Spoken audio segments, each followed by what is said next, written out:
Salam Bapak Ibu Saudara anggota keluarga Kerajaan Sorga. Pagi ini saya kembali mengunjungi Bapak Ibu semua dalam kemurahan Tuhan untuk kita bersama-sama menerima kebenaran firman. Telah dijelaskan ada 5 jenis korban yang Tuhan perintahkan untuk dilakukan umat Tuhan dalam kitab Imamat. Dan juga telah diberikan kesimpulan yang pertama bahwa semua korban itu harus tidak bercacat. Dan korban-korban itu merujuk kepada Tuhan Yesus yang disebut oleh Yohanes Pembaptis sebagai anak domba Allah yang tidak bercacat. Dan ketika dia akan disalibkan, dia diadili oleh Pilatus. Pilatus menemukan tidak ada kesalahan dalam diri Tuhan Yesus.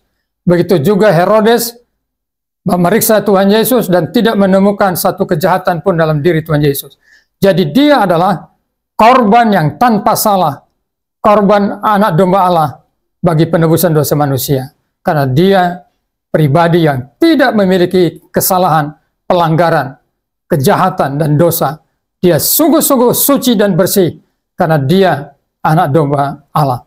Nah, kesimpulan yang kedua adalah bahwa semua korban yang diperintahkan Tuhan untuk dilakukan oleh umat Tuhan adalah sebagai peringatan atau untuk menyadarkan tentang adanya dosa.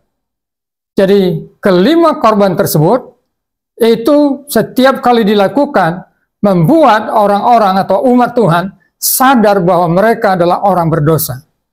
Jadi korban-korban itu menyadarkan supaya umat Tuhan bahwa mereka orang berdosa. Nah, di dalam firman Tuhan dikatakan seperti ini dalam Ibrani 10 ayat 1-4. Di dalam hukum Taurat hanya terdapat bayangan saja dari keselamatan yang akan datang, dan bukan hakikat dari keselamatan itu sendiri. Karena itu dengan korban yang sama, yang setiap tahun terus-menerus dipersembahkan, hukum Taurat tidak mungkin menyempurnakan mereka yang datang mengambil bagian di dalamnya. Jadi setiap tahun korban itu harus dilakukan, tapi korban itu tidak menyempurnakan mereka yang membawa korban tersebut. Ayat 2, sebab jika hal itu mungkin, pasti orang tidak mempersembahkan korban lagi. Sebab mereka yang melakukan ibadah itu tidak sadar lagi akan dosa setelah disucikan sekali untuk selama-lamanya. Jadi, korban-korban itu tidak menyempurnakan sama sekali. Kalau menyempurnakan, maka tahun depan mereka tidak perlu lagi datang karena sudah suci. Kalau gitu apa tujuannya? Ayat 3 berbunyi seperti ini. Tetapi justru oleh korban-korban itu, setiap tahun orang diperingatkan akan dosanya. Jadi setiap tahun umat membawa korban itu, mereka disadarkan, mereka menginsafi bahwa mereka adalah orang yang berdosa, orang yang bersalah di hadapan Tuhan, orang yang tidak memiliki kekudusan di hadapan Tuhan. Mereka adalah orang berdosa.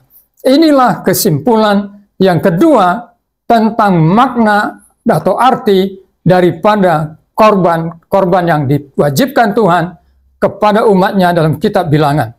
Kitab Imamat. Tuhan memberkati, mari kita sadar bahwa korban-korban itu adalah korban untuk menyadarkan tentang dosa-dosa kita, dan dosa-dosa kita telah ditebus oleh anak domba Allah yaitu Yesus Kristus, yaitu korban yang tanpa cacat. Salam, Tuhan berkati.